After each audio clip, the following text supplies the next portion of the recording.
Hola amigos, el día de hoy vamos a hacer una recapitulación de todo lo que ha pasado después de que fuéramos un poquito a paro, un paro, clases virtuales. Entonces como que yo perdí mucho la onda, probablemente muchos de ustedes perdieron mucho la onda. Entonces voy a hacer una recapitulación de las cartas y de bibliografía extra que va a ayudar para entender bien el tema. Por ejemplo, vamos a utilizar, bueno, voy a leerlo de Héctor y también voy a apoyarme del Pais. Y también me encontré el canal de Natalia Llonarte y también dice cosas interesantes. Entonces, pues vamos para allá, ¿no?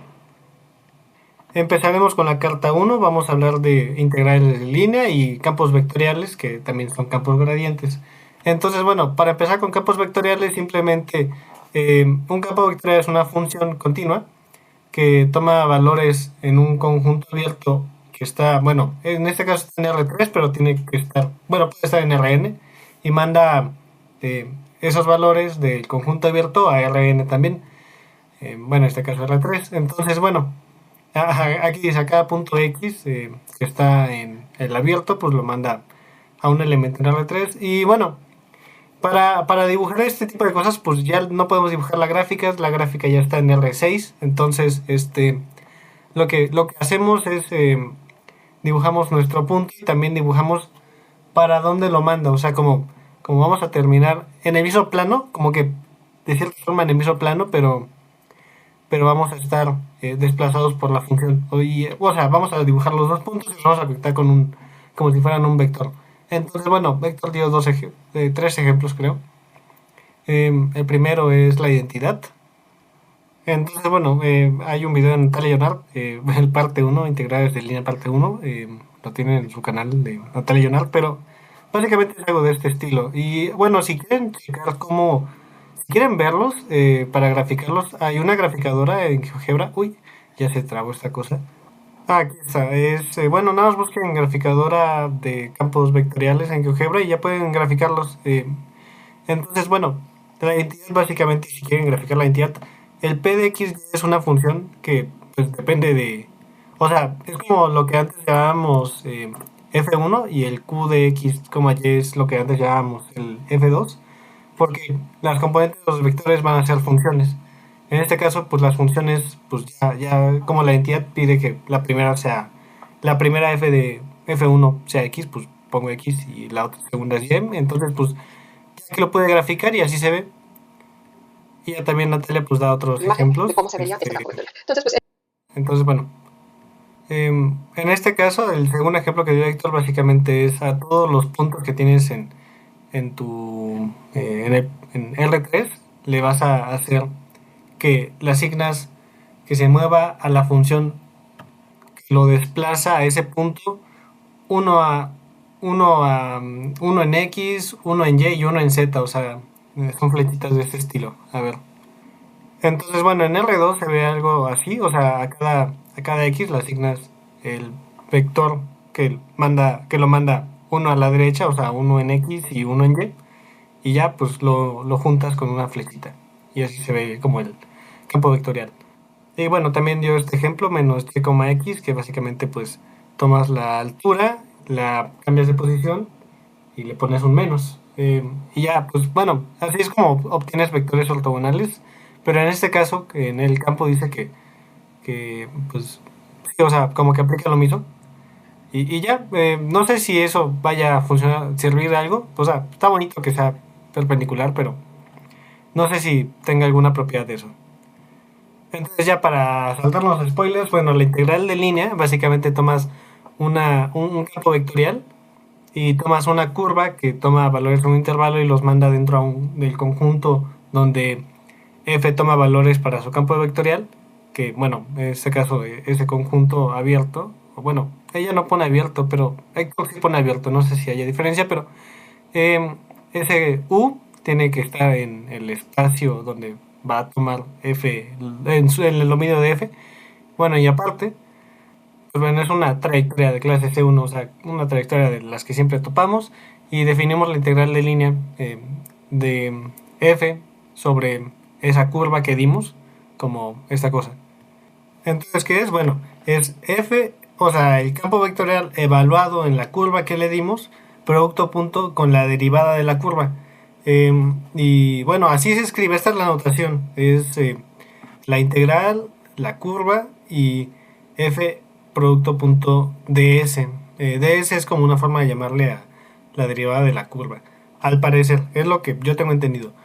Y ya, si quieren entender por qué sucede eso, pues este video de, bueno, no se alcanza a leer todo el título, pero es Line Integrals of Vector Fields y ya, básicamente, bueno, como por, si no se quieren ver toda esa cosa, como por esta parte ya empieza a decir, de porque como en el minuto uno, como en el minuto uno empieza a decir cómo se te ocurre, también el de Jonart medio que lo explica, y también como una forma muy común de usarlos es verlos como o sea, bueno, al campo lo ven como el I, o sea, ¿cómo se llama esta cosa? No, el eigenvalor, creo que le dicen, de la primera, o sea, el primer eigenvalor, o sea, la primera base del espacio por el X, o sea, la primera entrada más la segunda base del espacio por la segunda entrada, más, o sea, y así lo usan, miren. Hay un documento llamado sistemas, bueno, cálculo 4 continuación integral de trayectoria o sea, está en Google, o sea, básicamente lo busqué y te sale como un mini resumen, es de la Facultad de Ciencias. Básicamente, pues, lo que ellos hacen es para describir cómo puntos se transforman en otros puntos, simplemente toman funciones escalares que dependen de tres variables y lo multiplican por la componente esta que le corresponde en su espacio. O sea, esta es la primera entrada, esta es la segunda entrada y esta es la tercera entrada. También lo explica en el video de Natalia, entonces bueno, eso está bueno. Digo, aunque nosotros no ocupamos eso, entonces bueno, nada más es como dato curioso. Entonces, bueno, la definición que Héctor utiliza para integrar la línea, pues es como la Ionart, nada más que él pide que sea inyectiva en el abierto. Esto para que la curva no se intersecte consigo misma más de una vez, o sea, si la curva recorre por aquí, no queremos que se toque dos veces o sea, sí, o sea, que no pase dos veces por el mismo lugar, pues como si fuera un objeto, que no pase dos veces por el mismo lugar ese objeto, en diferentes tiempos. Y bueno, también que la curva siempre se mantenga dentro del conjunto, porque este es el conjunto U y esta es la curva. Entonces, bueno, también Héctor menciona o sea, lo que está dentro de la integral de línea es continua. Y bueno, nada más, él también ya aventó la definición. Entonces, bueno, lo que trata de escribir la integral de línea es básicamente qué tanta fuerza aplica el campo vectorial sobre la curva que estamos dando. O sea, esta es la curva y el campo vectorial pues tiene cierta fuerza sobre la curva y va a ser que es como que queremos checar qué tanto afecta el campo vectorial a nuestra curva en ese movimiento, pues. Como si estuvieras nadando y la corriente estuviera en tu contra, pues es como uno piensa que tu integral es negativa y si el agua está a tu favor y te mueve y tú estás justo en dirección donde quieres que te mueva, estás como a favor, entonces como que podrías pensar una integral positiva. O sea, es la idea que yo tengo en la cabeza. Les digo, el video que les comento está muy bueno y explican mejor, pero ajá, esa es la idea. Entonces, para saber qué tanto está a tu favor y qué tanto no está a tu favor, lo que estamos checando es ¿cómo se llama? Como el ángulo de la fuerza que aplica el vector sobre el objeto, más o menos. Entonces, bueno, aquí bueno, Héctor empieza a utilizar el producto punto para checar eso. Y ya bueno, Héctor aquí trata de explicar la idea de cómo, eh, qué significa la integral de línea, que es lo que yo creo que, o sea, lo que yo dije, que ves como el campo vectorial como una fuerza, como algo que te mueve, puede ser el aire, puede ser el agua. Tienes X que es una posición y f de X que es como que tanto te empuja. Entonces, alfa de t es como si estuviéramos recorriendo dentro de ese campo vectorial y estuviéramos contando el tiempo con t contamos el tiempo, entonces nos desplazamos y con t vamos tomando el tiempo y aparte digamos con respecto al tiempo qué tanto nos movió, entonces bueno, o bueno, qué tanto nos afectó, qué tanto qué tanto trabajo realizó la fuerza F a lo largo de la curva C. Héctor y yo estamos conectados, chicos, bravo. Digo, cuando nos desplazamos desde el inicio, o sea, x0 y terminamos en x1. Entonces, bueno, es eso.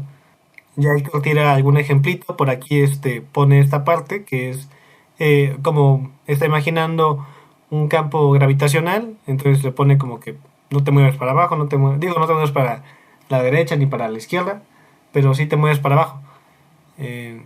Derecha y atrás, o bueno, ahí como lo veas. Eh, Derecha atrás, pero sí te mueves para abajo a una fuerza menos K. Es como aquí creo que aquí en México creo que estamos en 9.81 creo que era una cosa así. K es un número. Entonces lo que te está diciendo aquí es imagínate que tienes un globo que va subiendo, va en contra del, del campo gravitacional, en algún momento dice como que bueno, ya me quedé sin gas o algo de estilo, y empieza a bajar y va como a favor de- del, del campo gravitacional y ya termina posicionados en un x1. Entonces, bueno, aquí calcula la integral. Entonces, bueno, para calcular la integral simplemente, bueno, la integral de línea, esta expresión de aquí, es la integral de dónde se mueve tu línea, o sea, en este caso de A a B, mi línea está, bueno, mi curva está de A a B, entonces A a B, la integral de A a B de F evaluada en tu curva. Entonces, bueno, la curva, pero observamos que F es un campo constante, o sea, no depende de ningún término que le pongas dentro de él, o sea, aunque le pongas una X, una Y, una Z, así la que sea, siempre te va a poner un menos K. Entonces, esta F de, o sea, alfa, ¿cómo se dice? Bueno, entonces el campo vectorial F a lo largo de la curva de alfa, pues siempre se va a mantener como esto, 0, 0 menos K. Entonces lo ponemos aquí. Producto punto, bueno, ya con la derivada de la curva, pero la derivada de la curva pues tiene tres componentes, es alfa 1', alfa 2' y alfa 3'. Bueno, no dice aquí, pero pues así siempre lo ocupamos. Entonces ya hacemos el producto punto que es alfa 1' por 0 más alfa 2' por 0 más, bueno, sí, más alfa 3' por menos k. Entonces nada más me queda el menos k por alfa 3'. Entonces para sacar esto simplemente sacamos el menos k, que es una constante, y ya integramos con teorema fundamental de cálculo la integral de AB de una función que depende de t. Entonces, pues la integral de una derivada, bueno, va a ser básicamente eh, ya la curva, nada más evaluada en AB, y ya hacemos la de esa cosa. Y bueno, lo que Héctor no nos dice, porque es que a veces ya me di cuenta, no dice cosas, pero, o sea, porque no quiere intimidarnos, pero esto se les conoce como campos vectoriales constantes y al parecer cumplen dos cosas. Lo que sucede es que no depende de la trayectoria. O sea, la integral de línea no depende de la trayectoria. Nada más depende de dónde empiezas y dónde terminas. Y bueno, en este caso, con las alturas nada más depende específicamente de las alturas donde terminas y donde empiezas. No, o sea, donde empiezas y donde terminas, pues. Y ya. Y ya, bueno, aquí dice que si te mantuviste en la misma altura, pues la integral de línea cero. Si la altura aumentó, la integral es negativa. Porque bueno, yo así personalmente como yo me imagino estas integrales, es como a cada punto le pongo qué tanto le está jalando para abajo. Y entonces como que yo grafico esa área en mi cabeza. No sé si a ustedes les ayude, pero yo me imagino como esos dibujos de... Yo me imagino aletas de peces, entonces como que hay una función por aquí y por debajo es como que qué tanto está el campo afectando a este recorrido que tengo yo por la aleta del pez y es como que bueno, me afecta todo este cacho. Y yo pienso que es lo que estamos integrando. En lo personal, no sé si sea la visualización correcta, pero es lo que a mí me ayuda a pensarlo. Y bueno, aquí dice que pues si empiezas en una altura y terminas por debajo de esa altura, significa que caíste, entonces la integral de línea te ganó y es positiva. Entonces ya, empezamos a hablar de campos que son gradientes. Bueno, entonces los campos gradientes, imagínate, tomas un campo vectorial. Entonces, bueno, tienes una... Ese campo vectorial se ve de la siguiente forma, o sea, las entradas dependen de funciones aparte, o sea, la entrada de ese campo vectorial va a tomar funciones de un vector que tú le vas a dar. Entonces, bueno, es F1, F2, F3, es lo que trato de decir, amigos. Entonces, bueno, decimos que F es un campo gradiente si existe una función de clase C1 en U, tal que para todo U, digo, para todo punto dentro del conjunto abierto U, donde está tomando esa G, se tiene que F es igual a la gradiente de G, de X, de hoja del punto S. Y ya bueno, en la clase 16 de abril de Yael también dio una definición de gradiente, por si no sé, quieren otra. Entonces tienes una función, bueno, un campo vectorial que toma valores dentro de un conjunto abierto y conexo por trayectorias. Esto es extra, conexo por trayectorias es extra. No había visto que Héctor dijera eso. Bueno, entonces ese campo vectorial es un campo gradiente si existe una función g que toma valores dentro del conjunto abierto y conexo, creo que dijo, abierto y conexo, que tomó el mismo que toma el campo vectorial, y ese g es continuo de clase 1 dentro de ese conjunto abierto, y aparte que su gradiente es igual a f de x. Entonces, bueno, esto es lo que les digo, las parciales, la parcial de g con respecto de x en un punto x dentro del conjunto g omega, eh, pues bueno, existe y todas esas existen y son iguales a, bueno, en este caso la parcial de g con respecto de x es igual a f de 1 de x y lo mismo con las demás entradas. Y bueno, ajá, entonces aquí está todo bien dicho y me dio dos ejemplos, bravo. Entonces dio z más coseno de y e a la x. Entonces, si queremos buscar como una f que cumpla, que es la parcial de esta cosa, o sea que, sí, o sea, tenemos un campo gradiente, o sea, tenemos un campo vectorial, que todavía no sabemos si es gradiente, o sea, si es gradiente para otro campo vectorial, por así decirlo. Bueno, entonces lo que Héctor hizo fue, te dio este ejemplo, lo derivó, digo, sacó las parciales, o sea, con el gradiente, y después dijo, bueno, me dio esta cosa, y esta cosa pues sí existe, entonces si le iguala a una f de x, significa que para esta f de x, bueno, o sea, para este campo vectorial, este es un campo gradiente porque existe esta función g, que cuando tiene el gradiente pues te da esta cosa. Y lo mismo con este menos k de z, que pues te da esta... o sea, te está diciendo que el ejemplo este del campo gravitacional es un campo gradiente. Creo que esta del coseno de y menos seno de y por exponencial es famoso, no sé cuál sea. Bueno, aquí hizo observaciones, creo que se equivocó en esta parte, que toma un campo gradiente, o sea, una f que toma valores en U, que está en R3 y lo manda a R. Eso, según yo, está mal. Según yo, tiene que mandarlo a R3 para que sea campo gradiente. Y también toma una función g de clase C1. Ok. Bueno, entonces me quedé un poquito frenado, ya no sé dónde me quedé, pero voy a seguir con esta parte que entonces el gradiente de esta función g que toma, que es de clase C1, o sea que sí puede tener gradiente. Entonces ya sacamos el gradiente y ese va a ser un vector en R3. Entonces sí quedaría bien con esta f que tenemos aquí del el campo gradiente.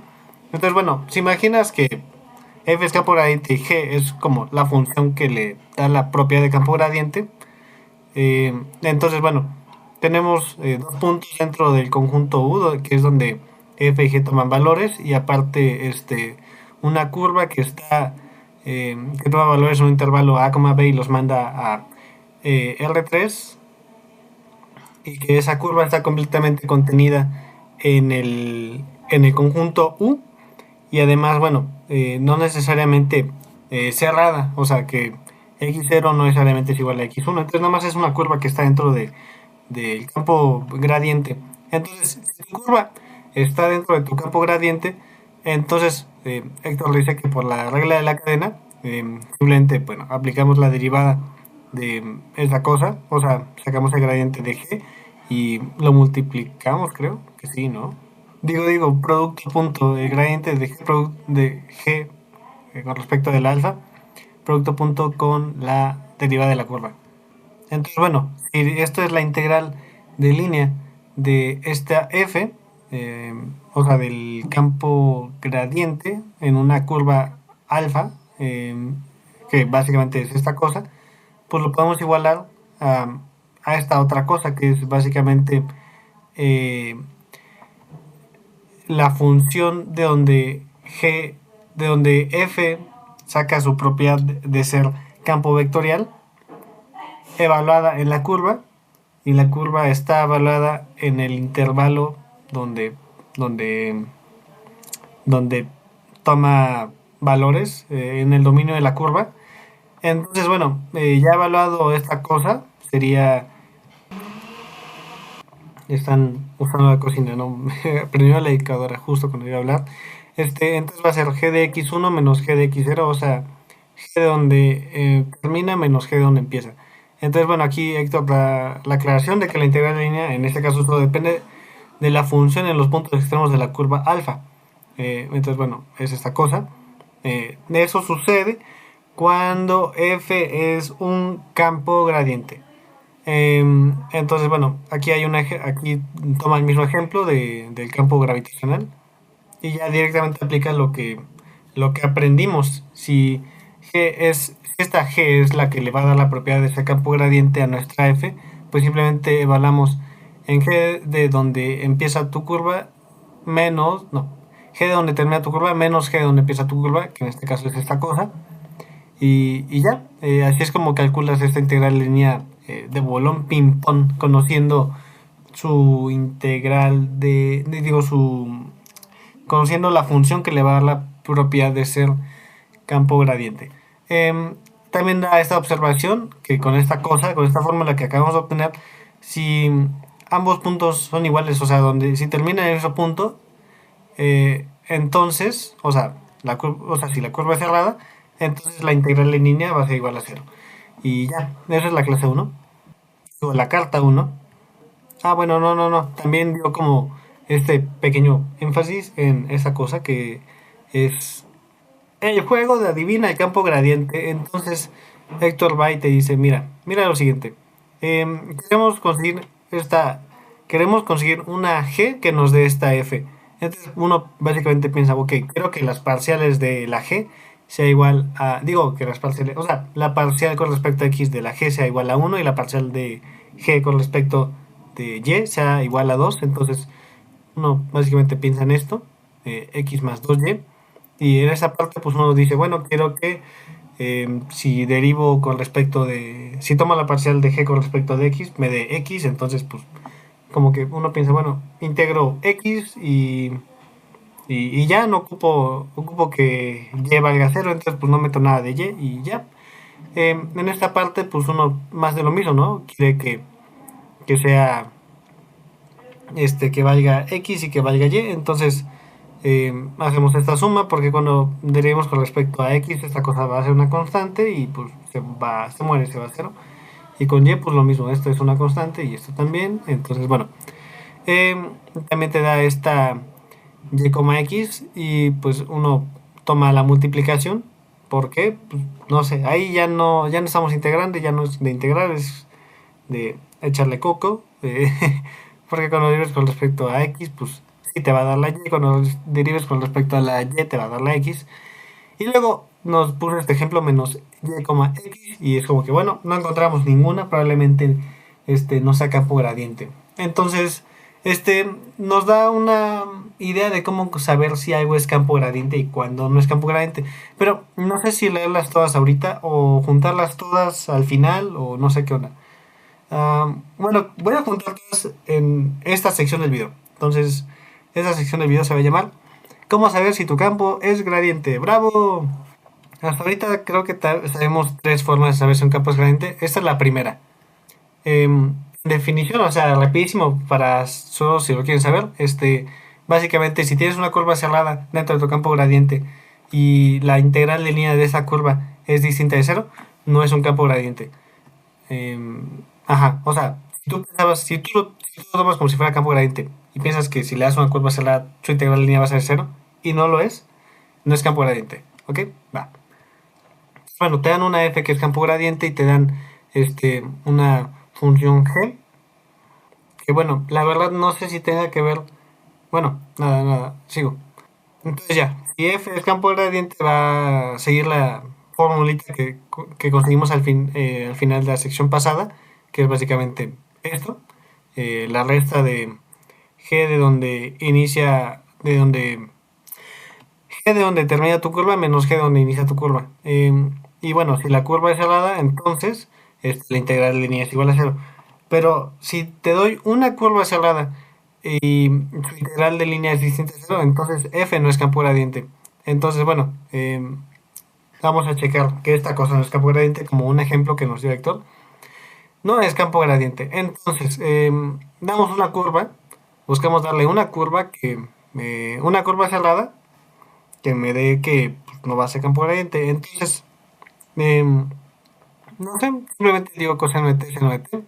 Yo creo que la cosa es checar, a ver, digo, de todas formas ahorita vamos a hacer ejemplos, no sé si ponerlo en otra sección. No, este va en esta sección. Entonces, tenemos este campo que queremos checar si es gradiente o no. Se ve de este estilo, se ve horrible, ¿no? Entonces, lo que yo propongo, así personalmente, eh, mi idea personal es este checar esto. Yo veo esto como una fuerza centrípeta, así como si giraras un plato dentro en estas cosas que giran platos, no sé cómo se llaman, de la repostería. Entonces, tienes tu base giratoria y mueves tu pan dentro de esa base. Entonces, como que va a haber una fuerza que va a hacer que tu pan se esté separando desde el centro hasta afuera.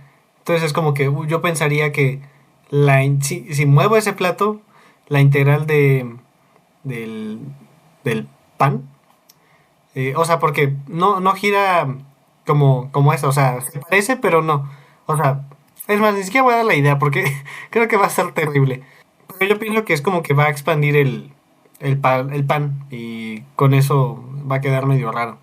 Entonces ya bueno, pongo mi pan en el coso ese y le doy vueltas. Entonces calculo que hace esta cosa. Bueno, te doy un círculo, coseno de t, seno de t. Entonces ya, aplico f, que es esta cosa, menos y, x. Entonces menos y pasa el seno a menos seno, x, que es coseno de t. Entonces ya hago producto punto con la derivada de la curva, que en este caso es menos seno de t, coseno de t. Eh, entonces, ya hago producto punto, entonces multiplico este con este, más este con este. Y ya esto me da 1 por identidad trigonométrica y ya simplemente aplico la integral y me queda 2pi. Entonces, pues la integral es la integral de línea de un objeto, o sea, de la curva, dentro de este campo gradiente, disque gradiente, es distinta de cero, entonces pues no es gradiente y ya. Entonces, bueno, en la ayudantía del 16 de abril de Yael, básicamente dijo esta otra forma de saber si es campo gradiente o no. Entonces, te dicen lo siguiente: si existe x0 y x1 en omega, o sea, dos puntos dentro de un conjunto omega y dos curvas eh, que conectan a x0 y a x1, o sea, esos dos puntos dentro del conjunto, tal es que las integrales de línea de ambas curvas son distintas, entonces f no es campo gradiente. Y ya no dijo nada más. Entonces, bueno, no veo ningún ejemplo. Entonces, bueno, seguimos con la siguiente. En la nota del 17 de abril de Mike también dieron este, criterios para no ser campo gradiente. Y ya el tercer criterio está en la página 3. Es básicamente tomas un campo vectorial de clase C1 y checas que... Ah, ya, me quedé un poquito ciscado porque mandaba de R2 a R, y dice que es un campo vectorial, pero cuando mandas de R2 a R, o sea, de un Rn a R es un campo escalar. Creo que está tan mal escrito, la verdad. Bueno, no sé si al final terminé de leerlo, pero entonces lo que buscas es que exista un punto dentro del conjunto donde el campo vectorial toma valores y que cuando saques la parcial de la primera componente de tu campo vectorial, o sea, esta F1, que después la vamos a convertir en una P, eh, con respecto a Y, sea, bueno, en ese punto X0, sea distinta de la, de la segunda componente de tu campo vectorial bueno, en tu posible campo gradiente, o sea, en, en tu campo vectorial, o sea, la Q, o sea, la F2, y la derives con respecto, o sea, saques la parcial con respecto de X en el punto ese específico y sean distintas. Si son distintas, entonces F no es un campo gradiente en ese conjunto U, ¿ok?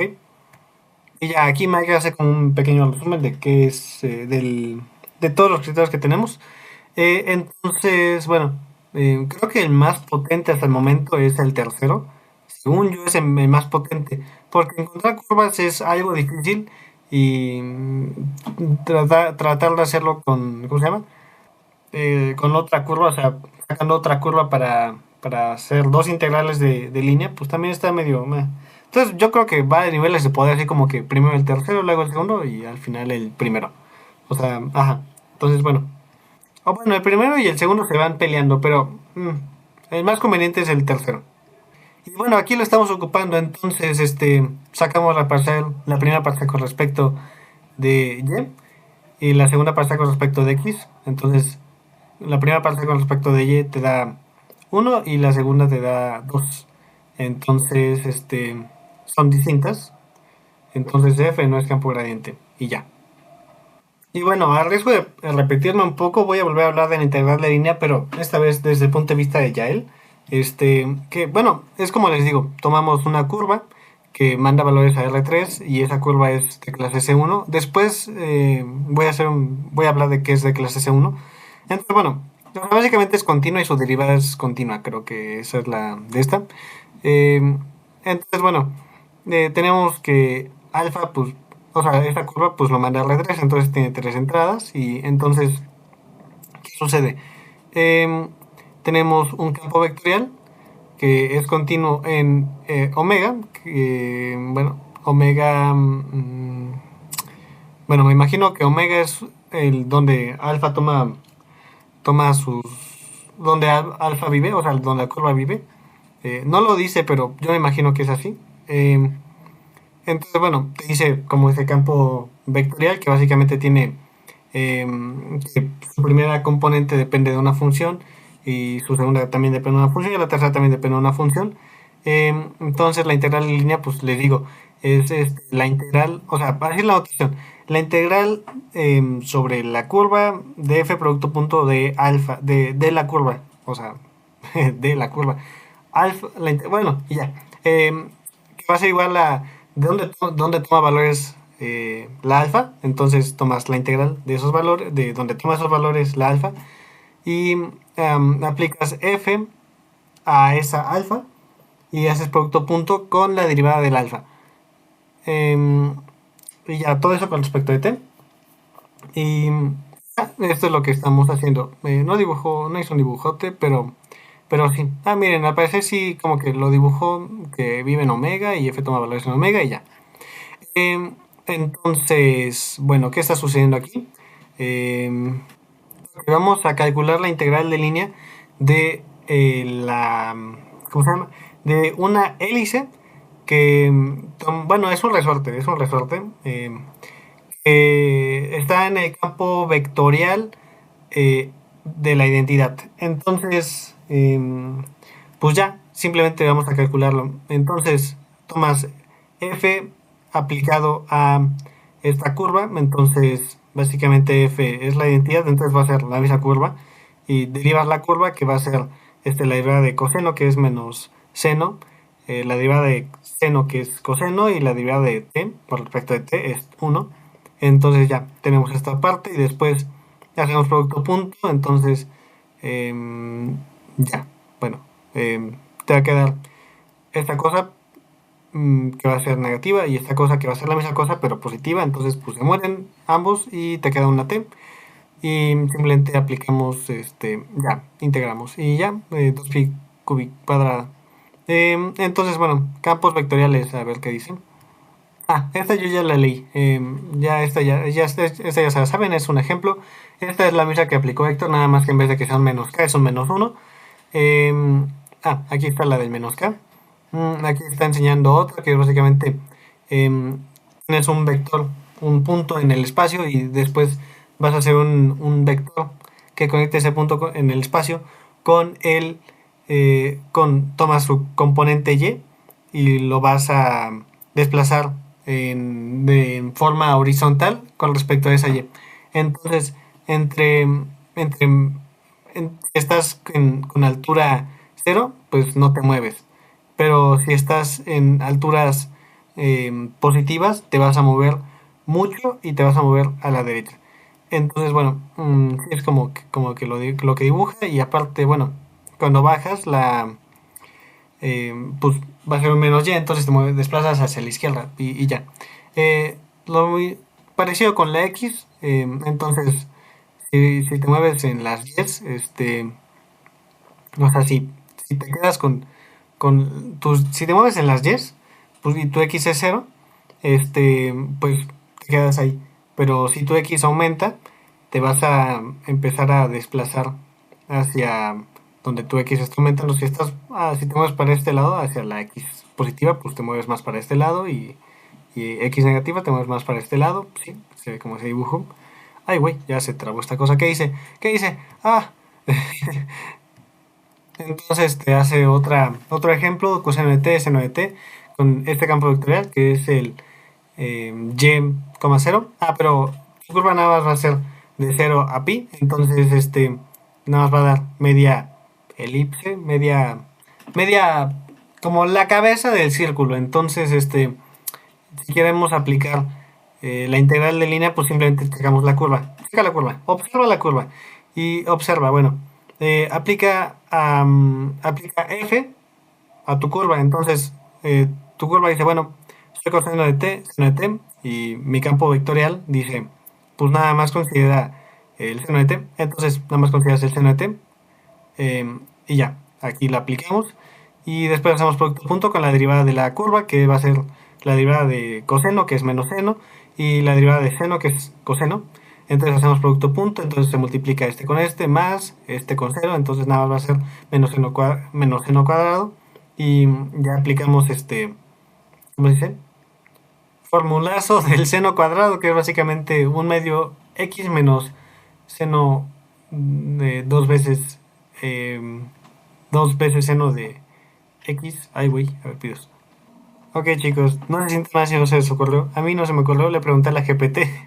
Me terminó diciendo, ok, tomas el seno cuadrado de t y lo transformas a una identidad bien rarísima que es uno menos coseno de 2t entre 2 y después sacas ese un medio y nada más te queda la integral de uno menos coseno, o sea, menos la integral de uno menos coseno de 2t. Entonces, ya, o sea, hacemos la integral de eso, que sí. Entonces la integral de ese uno va a ser t menos la integral de coseno de 2t, que va a ser menos un medio de seno de 2t. Y ya aplicar una entidad trigonométrica que te da esto. Y sí, odio la trigonometría, chicos, bravo, bravo. Y ya bueno, te da menos 2pi a medios. Que bueno, a mi interpretación creo que significa que le estamos ganando al campo gradiente, creo. Entonces después te dice considera coseno de t, seno de t, y que te muevas, que tu campo vectorial sea x, 0. Entonces, ya, aplicas f a tu curva, entonces nada más te queda el coseno de t, 0, producto punto con la derivada de la curva que es menos seno de t, coseno de t, entonces producto punto, ya haces la de esta, nada más te va a salvar seno de t por coseno de t y sacas el menos por fuera y te va a quedar esto. Después hace un u de u, entonces, ¿cómo se te puede ocurrir eso? La verdad, chicos, olvidé cómo se integra. Entonces, vamos a confiar en Yael.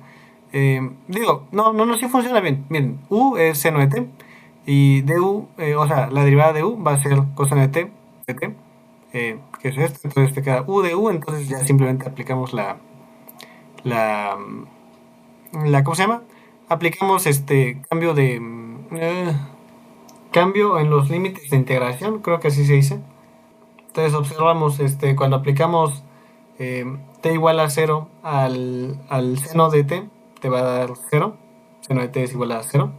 Y cuando aplicamos pi a seno de t, o sea, seno de pi, va a ser igual a 0. Entonces va a ser la integral de 0 a 0 y ya, eso te va a dar igual a 0. Y con eso se murió. ¡Bravo, bravo!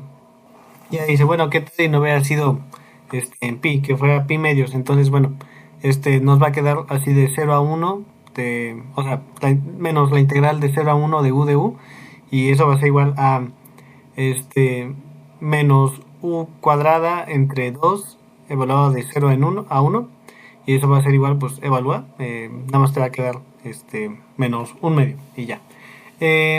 Después, ¿qué hizo?